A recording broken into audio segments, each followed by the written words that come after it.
దినవృత్తాంతములు మొదటి గ్రంథము. దినవృత్తాంతములు మొదటి గ్రంథము 15వ అధ్యాయము. దినవృత్తాంతములు మొదటి గ్రంథము 15వ అధ్యాయము మొదటి 2 వచనాలు. దావీదు తన కొరకు దావీదు పురమందు ఇల్లు కట్టించెను. దేవుని మందసమునకు ఒక స్థలమును సిద్ధపరచి దాని మీద గుడారం ఒకటి వేయించెను.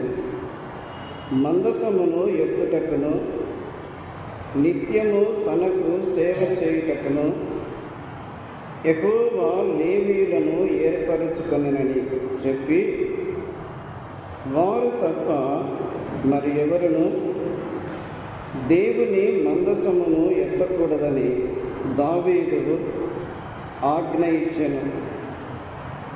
అలాగే 22వ వచనం చదువుకుందాం. దినవృత్తాంతములు మొదటి గ్రంథము 15వ అధ్యాయము 22వ వచనము. లేవీయులకు అధిపతి అయిన కెనన్య మందసమును మోయుటయందు గట్టివాడైనందున అతడు మోత క్రమము నేర్పుటకై నియమింపబడెను. చిన్న మాట ప్రార్థన చేసుకుందాం. మమ్మను మిక్కిలిగా ప్రేమించుచున్న మా ప్రియ పరలోకపు తండ్రి, స్తోత్రములు చెల్లిస్తూ ఉన్నాము. ఈ ప్రభు దినమందు ఉదయకాలము మీ సన్నిధి సహవాసము, మీ వాక్యము మాకిచ్చినందుకు స్తోత్రములు చెల్లిస్తూ ఉన్నాము. తిరిగి సాయంకాలము మీ పాదముల చెంతకు చేరియుండగా మీ నామమును కీర్తించుటలో మీరు చూపిన కృపను బట్టి స్తోత్రములు చెల్లిస్తూ ఉన్నాము.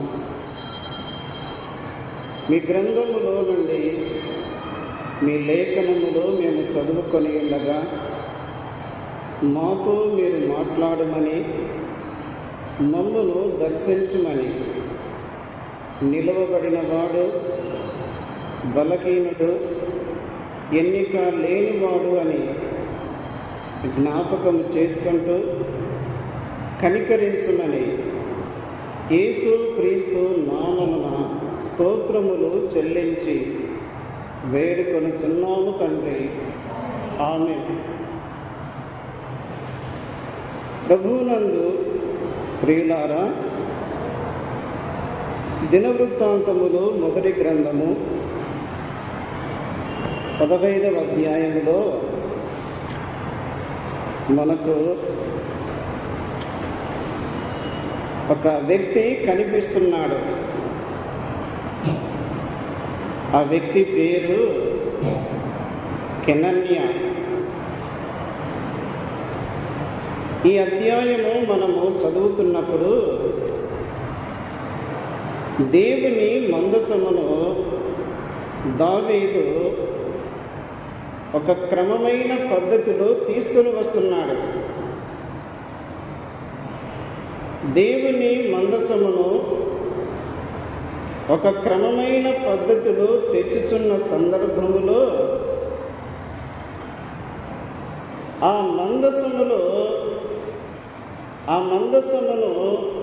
ఎవరు చూడాలి, గాయకులు ఎవరు, పాఠకులు ఎవరు, ఆ వివరాలన్నీ ఈ అధ్యాయంలో మనకు కనిపిస్తున్నవి. ఈ సాయంకాలము ఆ వివరాల్లోకి వెళ్ళడం లేదు, కానీ ఒక తలంపును మనము జ్ఞాపకం చేసుకుందాం. ఈ కెనన్య ఒక లేవీయుడు.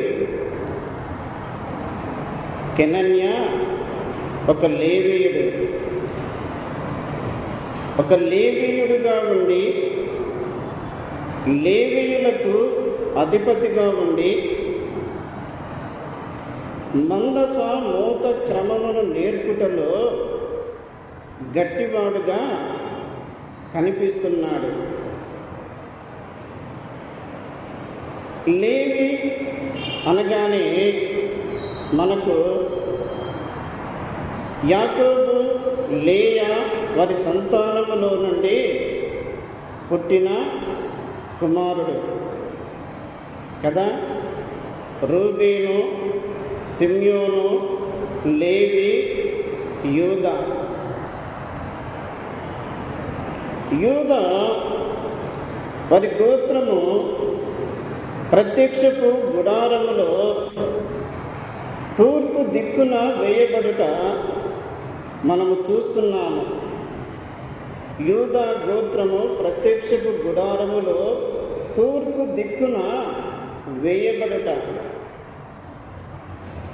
వారు ప్రయాణము చేసిన, వారు ఎక్కడ మకాము వేసిన, వారి మజిలీలో వారి ప్రయాణములో దేవుడు నిర్ణయించిన ఆ క్రమములోనే గోత్రముల వారు ఉండాలి. ఒక్కొక్క దిక్కులో 3 గోత్రములు ఉండాలి. ఆ ప్రత్యక్షపు గుడారము చుట్టూ 12 గోత్రములు ఉన్నవి.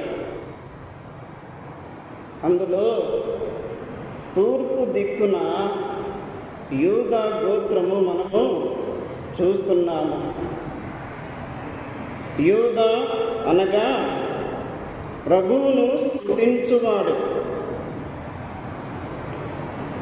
దేవుని స్తుతించుట ఆత్మీయ జీవితములో చాలా ప్రాముఖ్యమైనది. అసలు ప్రభువు లోకములో నుండి ఏర్పరచుకున్నది, లోకములో నుండి ప్రత్యేకపరచుకున్నది, తన రక్తము ద్వారా విమోచించినది, రక్షించినది, సంఘములో చేర్చినది దేని కొరకు? ప్రభువును స్తుతించడానికి. ప్రభువును స్తుతించుటలో చాలా పర్యాయాలు కొందరు వెనుకబడతారు. ప్రభువును ఎంతగా స్తుతించితే ప్రభువుకు అంత మహిమ వస్తుంది. ఆత్మీయ జీవితము కూడా బలపడుతుంది. కీర్తనల గ్రంథములో ఒక మాట జ్ఞాపకం చేసుకుందాం. కీర్తనల గ్రంథము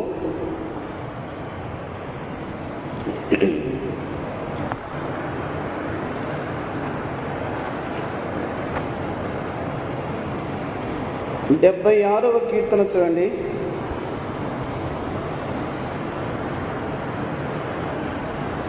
76వ కీర్తన 1వ వచనములో, యూదాలో దేవుడు ప్రసిద్ధుడు, ఇశ్రాయేలులో ఆయన నామము గొప్పది. యూదాలో దేవుడు ప్రసిద్ధుడు. మన ప్రభువు ప్రసిద్ధి చెందుటకు యోగ్యుడైన వాడు. ఆయన ఘనపరచబడుటకు యోగ్యుడైన వాడు. ఆయన మహిమపరచబడుటకు యోగ్యుడైన వాడు. యూదాలో దేవుడు ప్రసిద్ధుడు, ఇశ్రాయేలులో ఆయన నామము గొప్పది. బూదిగంతముల వరకు ఆయన నామము వ్యాపించుచున్నది. కాబట్టి ప్రభువును స్తుతించే, ప్రభువును ఘనపరచే, ప్రభువును మహిమపరచే, ప్రభువుకు కీర్తి ఘనతను తెచ్చే గోత్రమైన యూదా గోత్రము తూర్పు దిక్కున వారు ఉండాలి.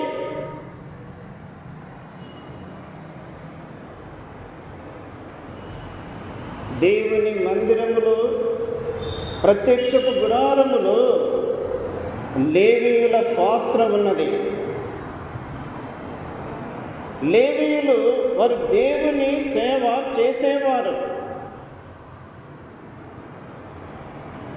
లేవి అనగా హత్తుకొనుట అని అర్థము. లేవి అనగా హత్తుకొనుట. వివాహ సందర్భములో ఒక మాట తప్పకుండా జ్ఞాపకం చేస్తారు. ఏమని?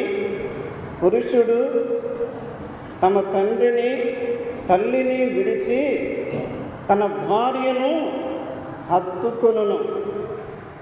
పురుషుడు తన భార్యను హత్తుకొనుట అంటే పురుషుడు తన భార్య నుండి వేరు కాకూడదు.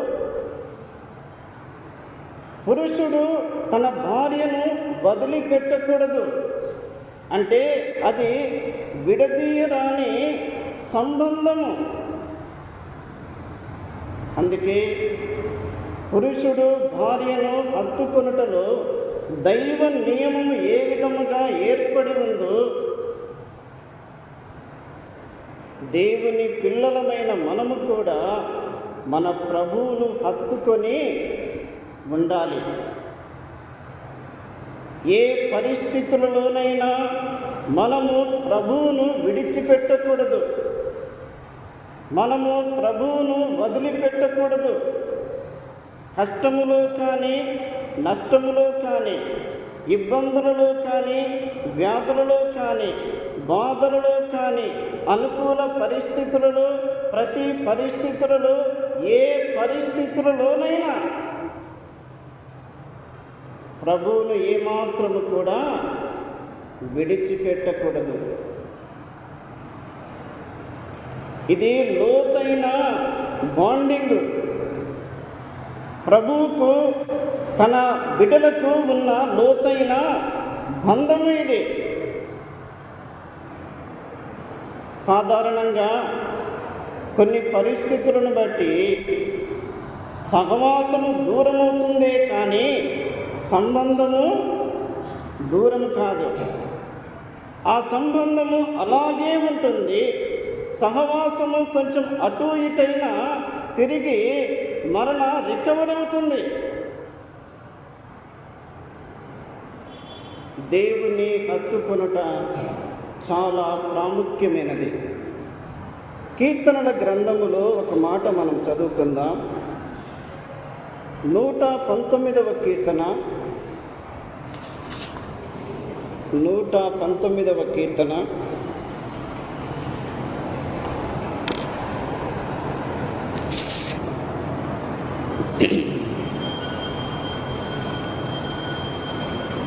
119వ కీర్తన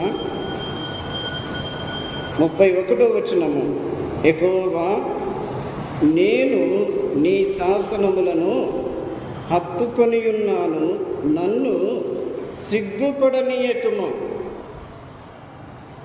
భక్తుడు చేస్తున్న ఆ ప్రార్థన, దేవా నీ శాసనములను హత్తుకొని ఉన్నాను, నన్ను సిగ్గుపడనీయకము.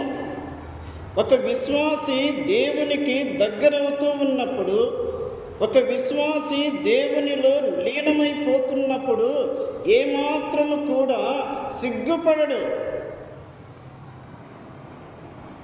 ఎందుకంటే దేవుని శాసనములు, దేవుని ఆజ్ఞలు, దేవుని వాక్యము బలమైన బంధమును ఏర్పరుస్తుంది.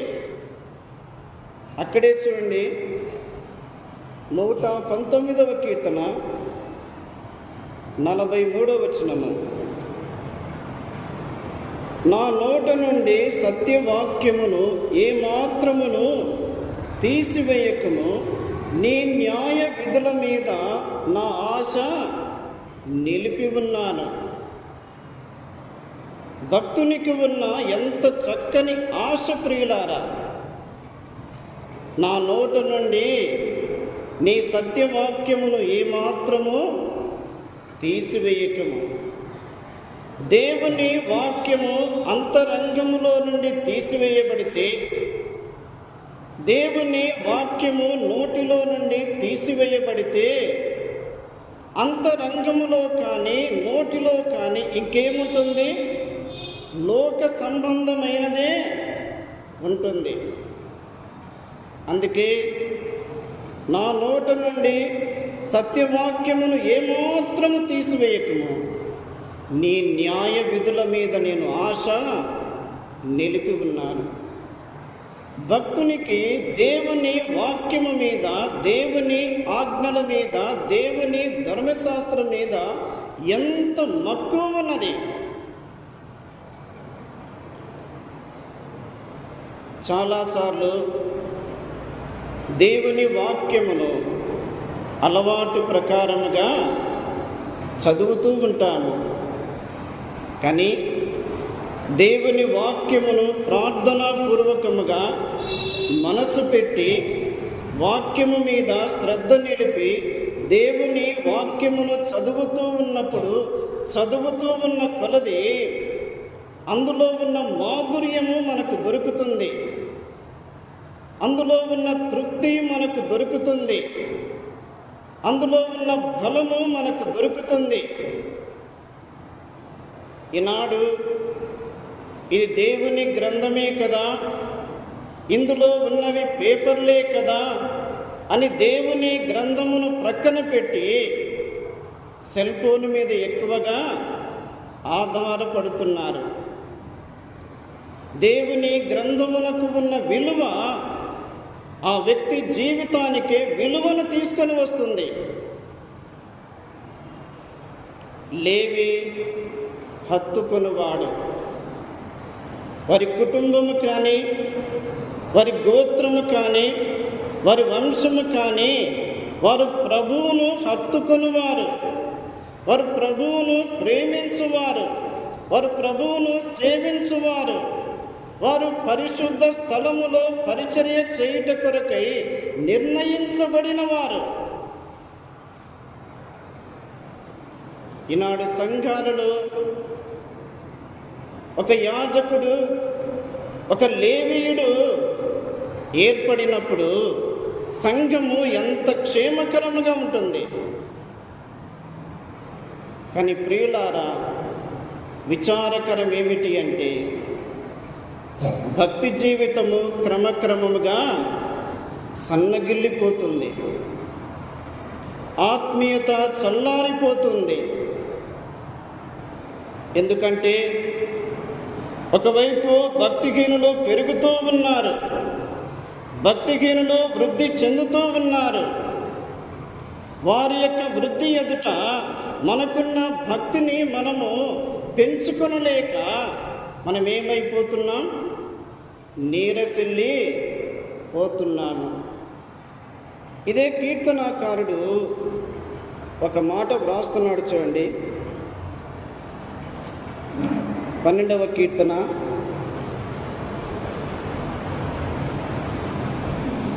12వ కీర్తన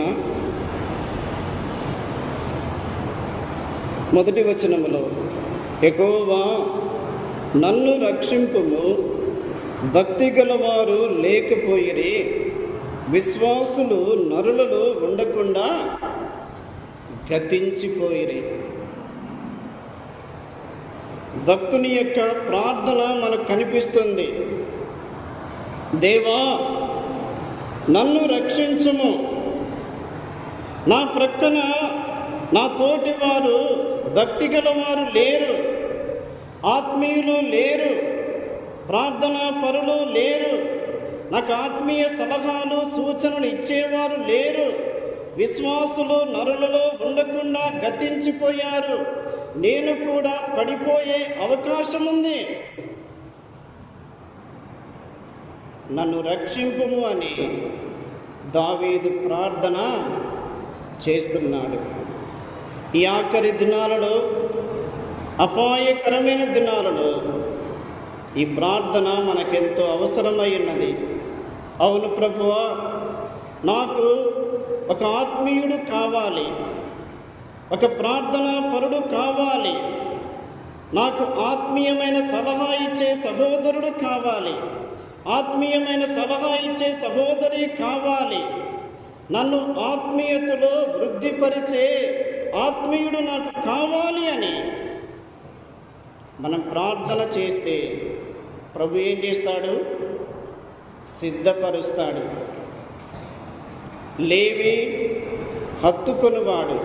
మనము వాక్యమును హత్తుకోవాలి, దేవుని సన్నిధిని మనము హత్తుకోవాలి. బర్నబా ఒక హెచ్చరిక ఇస్తున్నాడు. ఏమని? అపోస్తలుల కార్యములు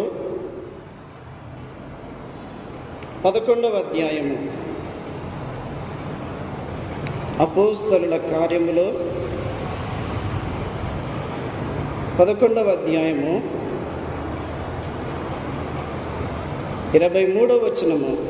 అతడు వచ్చి దేవుని కృపను చూచి సంతోషించి ప్రభువును స్థిర హృదయముతో హత్తుకొనవలనని అందరినీ హెచ్చరించెను. బర్నబా అంతియకులో దేవుని కృపను చూచాడు, సంతోషించాడు. వారు బాగున్నారు, వారు క్షేమముగా ఉన్నారు, వారికి ఏమీ హెచ్చరిక అవసరము లేదు అని అనుకోలేదు. దేవుని కృపను చూచి మీరు ప్రభువును స్థిర హృదయముతో హత్తుకొనవలెను. హత్తుకొనుటలో కూడా స్థిరత్వము. ఒక సందర్భం మనకు తెలుసు కదా, ఓర్పా నయోమిని వెంబడిస్తూ ఉంది, రూతు నయోమిని వెంబడిస్తూ ఉంది. కానీ ఓర్పా తన అత్త అయిన నయోమిని ముద్దు పెట్టుకొని వెనుకకు వెళ్ళిపోయింది. కానీ రూతు ఆమెను హత్తుకొనెను, ఆమె వెంట ఉండెను, ఆమెతో పాటే ఉండెను, ఆమెతో ఒక నిర్ణయం కూడా చేసుకుంది. నీ దేవుడే నా దేవుడు, నీ జనమే నా జనము, నీవు వెళ్ళు చోటికే నేను వచ్చేదను, నీవు నివసించు చోటనే నివసించెదను. నిన్ను నన్ను ఏదైనా వేరు చేయాలనుకుంటే అది ఒక్క మరణమే వేరు చేయాలి.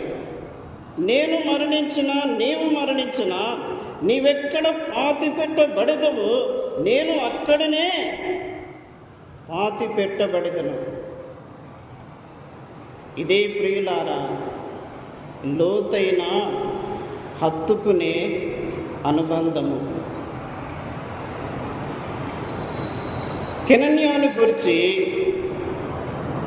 మనము కొన్ని తలంపులు ఆలోచన చేసి మనం ముగించుకుందాం. కెనన్యా అనగా యెహోవా స్థిరుడు అని అర్థము. కెనన్యా అనగా యెహోవా స్థిరుడు.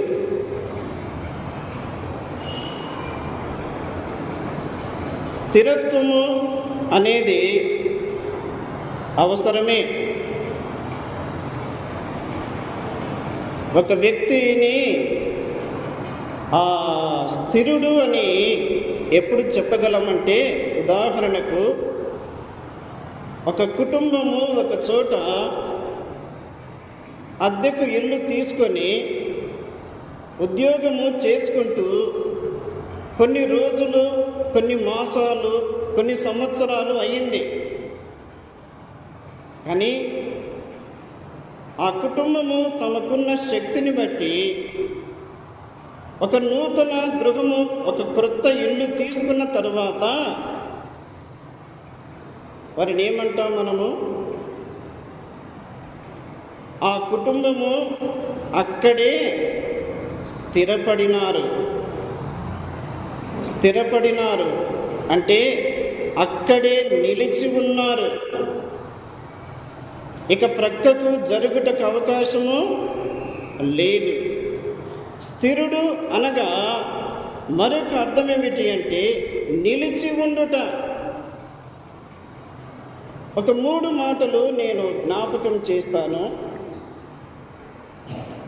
ఏమిటి అంటే, 1, ప్రభువు స్థిరమైన వాడు. ప్రభువు స్థిరమైన వాడు. ఎలాగంటే ఆయనలో చంచలత్వము లేదు, ఆయనలో ద్వంద్వ వైఖరి లేదు. ఆయనకు ఉన్న ప్రణాళికలు, ఆయనకున్న ఆలోచనలు, ఆయనకున్న తలంపులు, వాటన్నిటిలో ఆయన నిర్ణయం కలిగి ఉన్నాడు. ఆయన స్థిరుడు. సంఖ్యాకాండము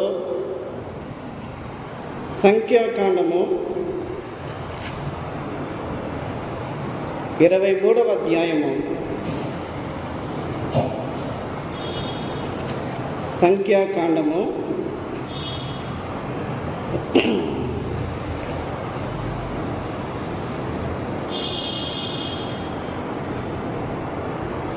23వ అధ్యాయము 19వ వచనము. దేవుడు అబద్ధమాడుటకు ఆయన మానవుడు కాడు, పశ్చాత్తాపపడుటకు ఆయన నరపుత్రుడు కాడు. ఆయన చెప్పి చేయకుండునా, ఆయన మాట ఇచ్చి స్థాపింపకుండునా. ఇక్కడ 2 మాటలు మనం చూస్తున్నాం. దేవుడు అబద్ధమాడుటకు మానవుడు కాడు అంటే మానవుడు అబద్ధమాడువాడు. 2వది, పశ్చాత్తాపపడుటకు ఆయన నరపుత్రుడు కాడు. మానవుడు కాడు, నరపుత్రుడు కాడు. ఆయన అబద్ధమాడ నేరని దేవుడు, ఆయన పశ్చాత్తాప పడడు. ఆయనకు ఆయనే సాటి. ఆయన ప్రతి విషయంలో క్లారిటీగా ఉన్నాడు. ఆయన ప్రతి విషయంలో క్లారిటీగా ఉన్నాడు. మానవుని యొక్క ఆలోచనలు, మానవుని యొక్క తలంపులు, మానవుని యొక్క చర్యలు, మానవుని యొక్క క్రియలలో మార్పులు జరుగుతున్నవి. కానీ దేవుడు అబద్ధమాడువాడు కాడు, దేవుడు పశ్చాత్తాప పడడు. ఎందుకంటే ఆయన మాట ఇచ్చి స్థాపించువాడు. ఆయన చెప్పిన దానిని నెరవేర్చువాడు. గత ప్రభుత్వంలో మనం చూసాం కదా, ఏమని, మాట ఇచ్చిన తరువాత నెరవేర్చుతాము, చేసేదే చెప్తాము, చెప్పిందే చేస్తాము. ఇది రాజకీయ పోకడ. కానీ దేవుడు ఆయన మాట ఇచ్చాడు అంటే స్థాపించువాడు, ఆయన చెప్పినది నెరవేర్చువాడు. అందుకే ఆయన స్థిరమైన దేవుడు.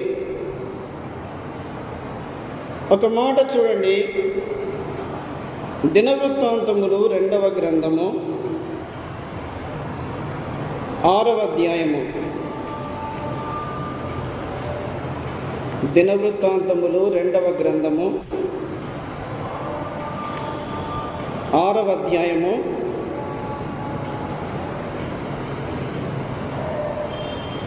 4వ వచనము.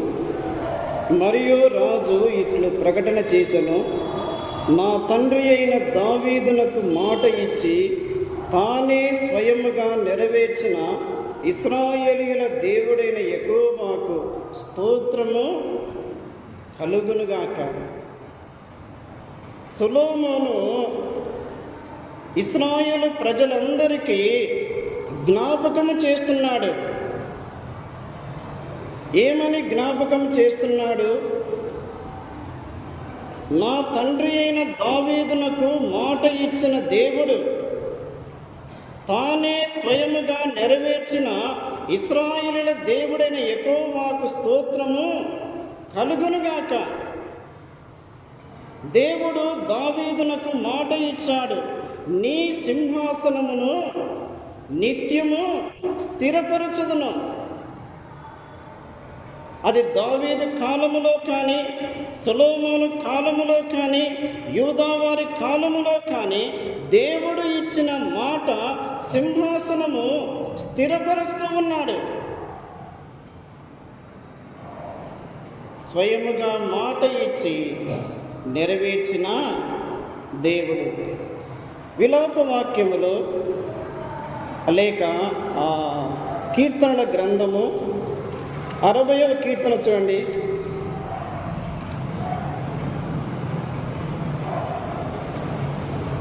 60వ కీర్తన 6వ వచనము 5వ వచనము నుండి, నీ ప్రియులు విమోచింపబడినట్లు నీ కుడి చేత నన్ను రక్షించి నాకు ఉత్తరమేమో. తన పరిశుద్ధత తోడని దేవుడు మాట ఇచ్చి ఉన్నాడు. నేను ప్రహర్షించెదను, షెకెమును పంచిపెట్టెదను, సుక్కోతు లోయను కొలిపించెదను. తన పరిశుద్ధత తోడని దేవుడు మాట ఇచ్చి ఉన్నాడు. ప్రియులారా, ప్రభువు స్థిరమైనవాడు. స్థిరమైన ప్రభువును పట్టుకోవాలి. స్థిరమైన ప్రభువును వెంబడించాలి. స్థిరమైన ప్రభువును హత్తుకోవాలి. ఆయన స్థిరమైన వాడు, మాట ఇచ్చి నెరవేర్చుచున్నవాడు, చెప్పిన దానిని చేస్తున్నవాడు, మాట మార్చేవాడు కాదు.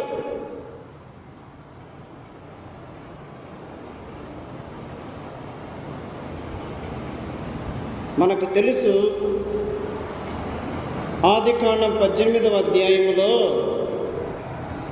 దేవదూతలకు అబ్రహాము శారా ఆతిథ్యం ఇచ్చారు. వారు ఎంతో కష్టపడి పరిచర్య చేశారు. దేవుడు అక్కడి నుంచి వెళ్తూ వెళ్తూ ఒక మాట అన్నాడు. ఏమని? నీ భార్య ఎక్కడ ఉంది అంటే, నా భార్య గుడారములో ఉన్నది. అవునా? మీదటికి నేను ఈ కాలమున నీ యొద్దకు వచ్చేదను, శారాకు కుమారుడు కలుగును. ఈ మాట శారా గుడారములో ఉండి విని నవ్వుకున్నది. నాకు 90 ఏళ్ళు, నా యజమానునికి 100 సంవత్సరాలు. శరీరములో శక్తి లేదు, బలము లేదు, బలము ఉడిగిపోయింది, పిల్లలు కనే అవకాశము కూడా లేదు. ఎందుకు దేవుడు ఆ మాట అన్నాడంటే, ఎంతటి పరిస్థితులలోనైనా దేవుడు కార్యము చేయుటకు శక్తిమంతుడు అని నిరూపించుకోవడానికి అబ్రహాము జీవితంలో ఒక కార్యము చేశాడు. రెండవది, అబ్రహాము శారా పట్ల దేవునికి ఒక ప్రణాళిక ఉన్నది. అందులో నుండి ఇస్సాకు రావాలి, ఇస్సాకు ప్రభు అయిన యేసుక్రీస్తుకు గుర్తుగా ఉండాలి. ఇవన్నీ ఉన్నవి. కానీ గుడారములో ఉన్న శారా నవ్వినది. దేవుడు అబ్రహాముతో, యెహోవాకు అసాధ్యమైనది ఏదైనా ఉన్నదా? ఒక మాట జ్ఞాపకం చేసుకుందాం. ఈ మాట మనకు ఎట్టి పరిస్థితుల్లోనైనా మనకు ఆదరణ కలిగించే మాట. రోమాపత్రిక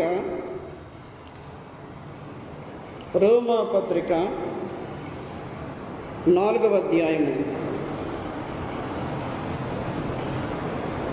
4వ అధ్యాయము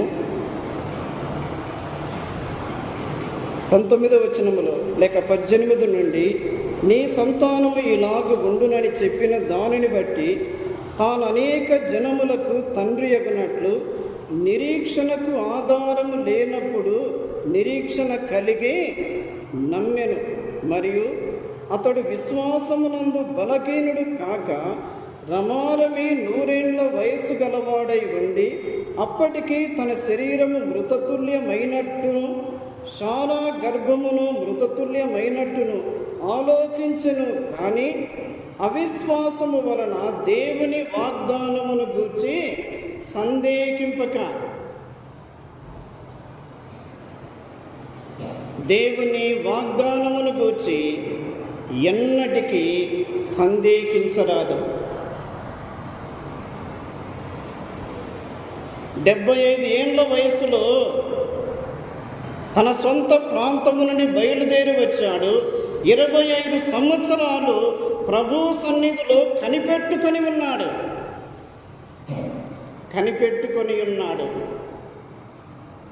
అబ్రహాము, శారా భక్తిపరులు. వారు ఇతరులకు ప్రార్థన చేస్తున్నారు. వారు ఇతరులకు ప్రార్థన చేస్తున్నప్పుడు ఇతరుల కుటుంబాలలో మేలు జరుగుతుంది. కానీ వీరి కుటుంబంలో పిల్లలు లేరు. లోపల ఎంత బాధ, ఎంత వేదన, ఎంత మతన పడి ఉన్నారు. అయినను వాగ్దానము చేసిన దేవుడు నమ్మదగిన దేవుడు.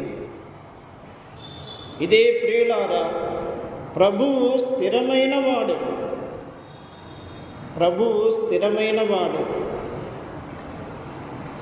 కీర్తనల గ్రంథము 15వ కీర్తన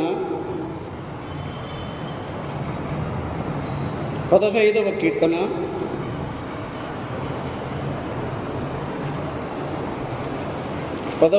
కీర్తన 4వ వచనములో, అతని దృష్టికి నీచుడు అసఖ్యుడు, అతడు యెహోవా యందు భయభక్తులు గల వారిని సన్మానించును. అతడు ప్రమాణము చేయగా నష్టము కలిగినను మాట తప్పడు. ఎవరితడు అంటే యథార్థమైన ప్రవర్తన కలిగినవాడు.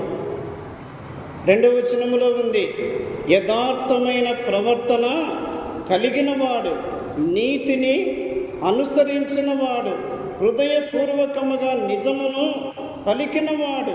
యథార్థమైన ప్రవర్తన కలిగినవాడు, నీతిని అనుసరించినవాడు, హృదయపూర్వకముగా నిజము పలికినవాడు. ఇతడు ప్రమాణము చేయగా చేసిన తరువాత నష్టము ఏర్పడిన ప్రమాణం మాత్రం వెనక్కి తీసుకోడు.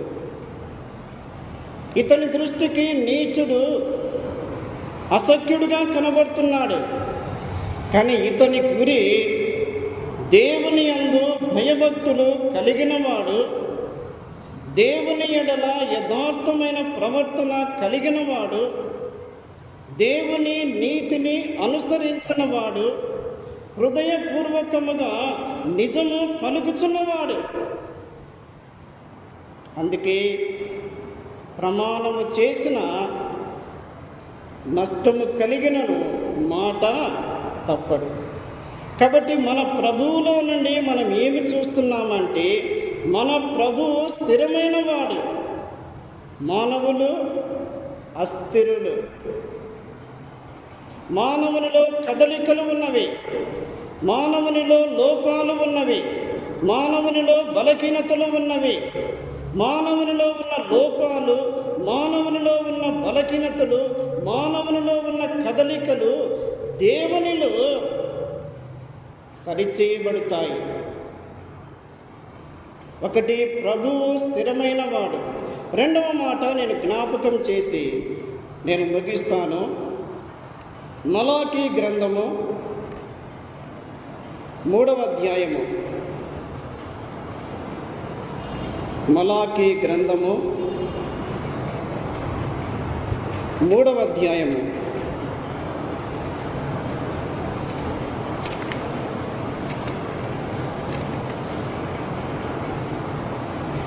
6వ వచనం, యెహోవానైన నేను మార్పు లేనివాడను గనుక యాకోబు సంతతి వారైన మీరు లయము కాలేదు. ఒకటి, ప్రభువు స్థిరమైన వాడు. రెండవది, ప్రభువు మార్పు లేనివాడు. ఆయన మారని దేవుడు, ఆయన మార్పు లేనివాడు. తరాలు మారినా, యుగాలు మారినా, జగాలు మారినా, టెక్నాలజీ మారినా, ప్రకృతిలో పరిస్థితులు మారిపోయినా ఆయన మాత్రము మార్పు లేనివాడు. అందుకే యాకోబు సంతతి వారు లయము కాలేదు. మార్పు లేని దేవుడుగా మనము చూస్తున్నాము.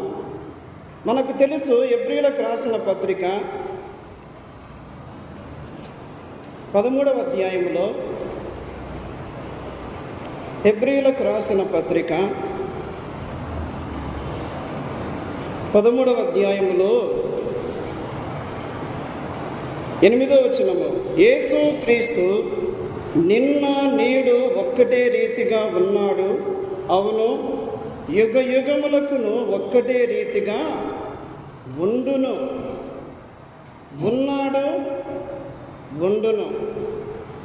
ఆయన ఒక్కటే రీతిగా ఉన్నాడు, యుగ యుగములకు ఒక్కటే రీతిగా ఉండును. ఆయన మార్పు లేని దేవుడు ప్రియులారా.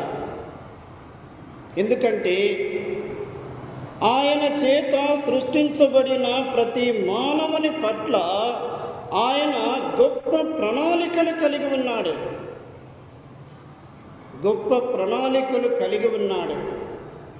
ఉదాహరణకు, మన కుటుంబంలో కుమారుడు పుట్టిన, కుమార్తె పుట్టిన నాటి నుండి మనం ఏం ఆలోచన చేస్తాం? ఆ పిల్లవాని పెరుగుదల, ఆ పిల్లవాని ఎదుగుదల, ఆ పిల్లవాని స్టడీ, ఆ పిల్లవాని భవిష్యత్తు, ఆ పిల్లవాడు ఇలాగ ఉండాలి అని మనము పుట్టినప్పుడే అనేక ప్రణాళికలు వేసుకుంటాం. కానీ ప్రియులారా, మనము జగత్తు పునాది వేయబడక మునిపే క్రీస్తులో ఏర్పరచబడిన వారము. జగత్తు పునాది వేయబడక మునిపే ఆయన నిన్ను గూర్చి, నన్ను గూర్చి ఆయన గొప్ప ప్రణాళికలు కలిగి ఉన్నాడు. ఒక మాట చెప్పమంటారా? సౌలును గూర్చి దేవుడు గొప్ప ప్రణాళికలే కలిగి ఉన్నాడు. కానీ ఏమైనాయి? సౌలు అవిధేయతను బట్టి దేవుని ప్రణాళికలు అన్నీ తారుమారు అయినాయి. ఆయనకు లోబడినప్పుడు, ఆయనకు విధేయత చూపినప్పుడు, ఆయన చెప్పిన ప్రకారముగా నడుచుకుంటున్నప్పుడు ఆయన ప్రణాళికలు మన జీవితములు ఆయన స్పష్టముగా, క్రమముగా, సరి అయిన పద్ధతులు నెరవేర్చువాడు. ఒక మాట చూడండి, ఆ మాట చదువుకొని ముగించుకుందాం. రాజులు మొదటి గ్రంథము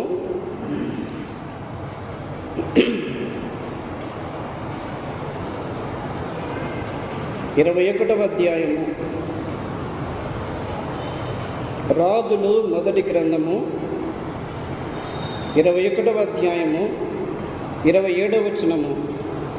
ఆహాబు ఆ మాటలు విని తన వస్త్రములు చింపుకొని గోనె పట్ట కట్టుకొని ఉపవాసం ఉండి గోనె పట్ట మీద పరుండి వ్యాకుల పడుచుండగా యెహోవా వాక్కు తిష్బీయుడైన ఏలియాకు ప్రత్యక్షమై ఇలాగు సెలవిచ్చెను.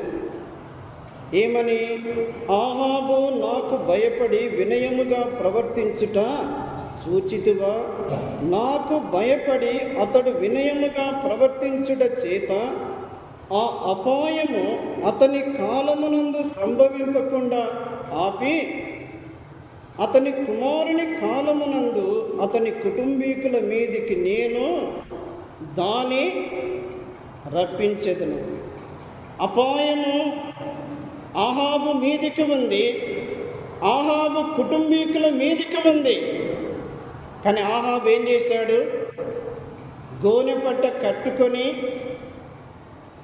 ఆయన సన్నిధిలో కూర్చుండి వ్యాకుల పడుచున్నాడు, తగ్గించుకొని దేవునికి ప్రార్థన చేస్తూ ఉన్నాడు. అందుకే దేవుడు తన యొక్క మార్పును మార్చుకున్నట్టుగా మనం చూస్తున్నాం. కాబట్టి ప్రియులారా, మన జీవితంలో మనము ప్రభు స్థిరమైన వాడు అని, రెండవది ప్రభు మార్పు లేనివాడు అని మనము జ్ఞాపకము చేసుకున్నాము. దేవుడు ఈ తలంపులు దీవించునుగాక.